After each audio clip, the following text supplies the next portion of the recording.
Alors, les protestants peuvent avoir Jésus dans leur cœur. Tous ne sont pas libéralistes.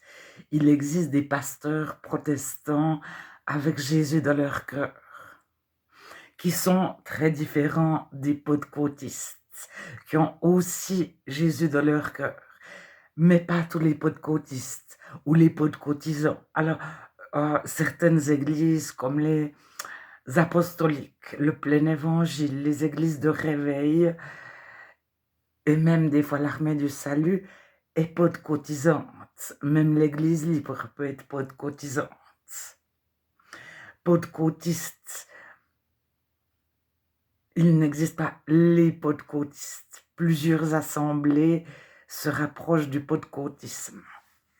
Mais à la base, le pentecôtisme, c'est de l'Ancien Testament, Dieu, sur la terre, Jésus, puis après le Saint-Esprit. Et c'est faux. C'est un résumé très... Bon. Alors, j'ai parlé du réveil de Genève, de l'église protestante, les pasteurs et théologiens des écoles académiques, universitaires de théologie se convertissent, soit en faisant leurs études, soit en étant déjà pasteurs. Le collège des pasteurs de Genève les destitue. La même chose est arrivée de le côté de Vaud à Lausanne. Et j'ai parlé de César Mélan, qui a lu de la Bible un passage d'Éphésiens et qui a couru de la cour pour faire des petits bons, je suis sauvé, je suis sauvé. Il a perdu son surmoi. S'il l'avait compris intellectuellement, donc il faut bien vous rendre compte qu'il a reçu une éducation calvinisme austère, de politesse extrême, de savoir-vivre, de comportement. Aucun professeur ne sort au milieu de son cours pour aller courir de la cour faire des bons. S'il l'a compris intellectuellement, il a lu un verset dans la Bible, il a perdu ce que Freud en psy appelle son surmoi. Le chrétien qui ne connaît pas Freud dira il a vécu une libération. Il a été transformé de l'intérieur. D'ailleurs, il jettera les 3/4 de sa bibliothèque qui contenait des livres humanistes, Voltaire, Rousseau, etc. Et il va jeter sa bibliothèque. Alors, un professeur et un théologien, de plus les deux ensemble, avaient des bibliothèques énormes. Alors,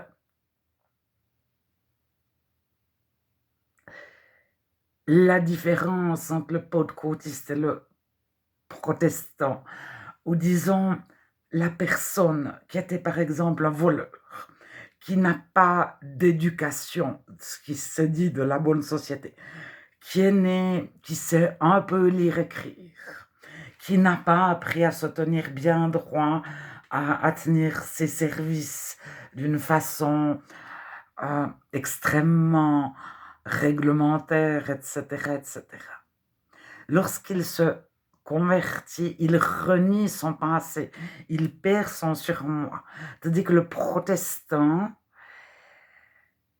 va des fois se raccrocher à un surmoi en pensant qu'il est juste et bien, et il va le revendiquer. Donc il va se remettre une chape. La lettre tue, mais l'esprit vivifie. Et il va se réclamer, il va lire des tas de livres très intellectuels, faits par des protestants très consciencieux, très universitaires, très posés. Et lorsqu'ils parlent dans une vidéo, ils ne bougent pas, ils sont très posés, ils ont... Voilà. Mais ils peuvent avoir le ça constamment à la lumière de Dieu, mais qui est étouffé un peu par un surmoi. La lettre tue, mais la lettre emprisonne. Elle peut étouffer, elle tue à petit feu. Alors, le pentecôtiste n'a plus de surmoi. C'est pour ça que si vous voyez des vidéos faites par des chrétiens, ce sont des enfants. Moi, on n'a plus euh, de surmoi. C'est une gymnastique intellectuelle. C'est-à-dire, je prie avant, Dieu fait que j'ai l'air pas trop allumé dans mes vidéos. Parce que nous sommes des enfants, nous avons perdu notre surmoi. Alors, le pentecôtiste, ça, il n'a plus de surmoi. Surtout s'il venait d'un milieu où il a renié son passé, il n'a rien repris de son passé. Après, les enfants, des enfants pentecôtistes, c'est différent. Mais alors, pentecôtiste, j'inclus un peu passablement d'églises évangéliques qui peuvent mettre même contre le pentecôtiste, mais qui sont débordants du Saint-Esprit, de l'amour de Dieu. Le fruit du Saint-Esprit, c'est pas de danser, c'est la joie, la paix, la bonté, la bienveillance, etc. Donc tous les chrétiens sont débordés du Saint-Esprit, ils sont purs, ils ont été purifiés par Dieu, ils sont remplis d'amour, de paix, de bonté. Pas parce qu'ils font des efforts, mais parce qu'ils ont le Saint-Esprit en eux. Alors, le pentecôtiste n'est pas forcément chrétien parce qu'il n'a pas forcément Jésus dans son cœur. Et il peut, je reprends Freud, donc le chrétien, son surmoi tombe et son ça est constamment à la lumière de Dieu. Il ne ment pas, il ne trompe pas, il n'a pas l'idée de faire du mal ou de... Il n'est pas dans un esprit de révolte, il est soumis à Dieu. C'est pour ça qu'au milieu de sa vidéo, il se reprend, il a l'air très concentré, c'est parce qu'il est en contact avec Dieu. Dieu, ce que je fais, ce que je dis, est-ce que c'est juste devant toi? Le chrétien est soumis à Dieu. Alors si c'est très délicat ce qu'il dit de sa vidéo, il sera très soumis à Dieu, très concentré sur Dieu. Alors, le pentecôtiste, il est en fonction aussi de son ça, constamment mis à la lumière de Dieu. Alors, il peut avoir l'air d'un pentecôtiste, chanter fort, dire Alléluia, lever les mains, etc. C'est pas ça, c'est la façade. Est-ce que son ça est constamment à la lumière de Dieu? Son cœur.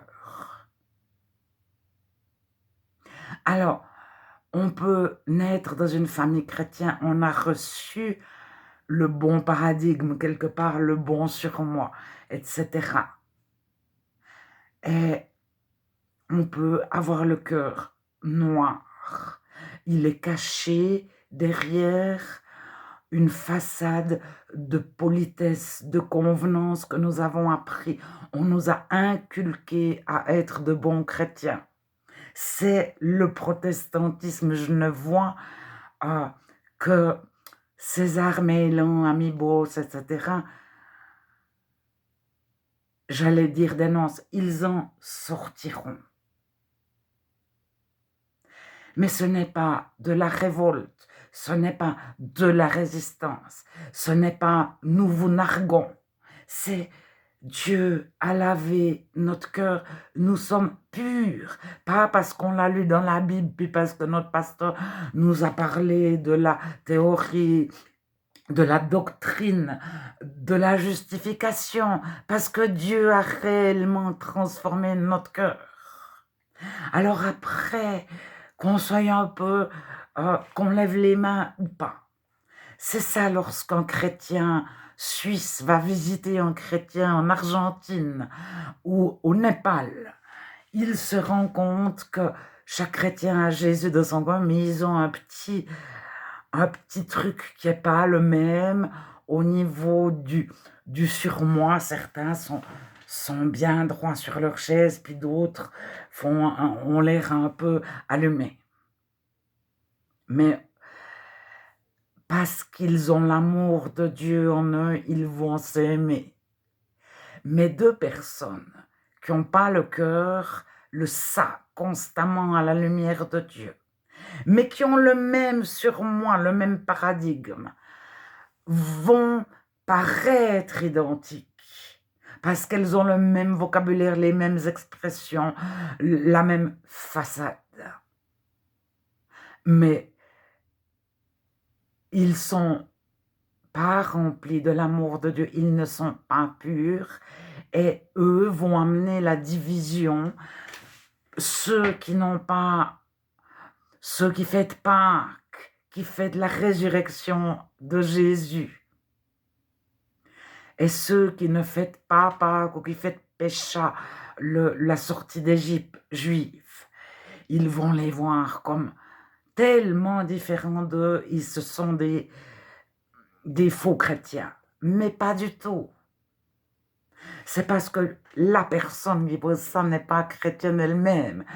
Tout est pur pour celui qui est pur. Même fêter la résurrection de Jésus, alors que, ou pécha, ou ne pas fêter, tout est pur pour celui qui est pur. Et tout est souillé pour celui qui est souillé.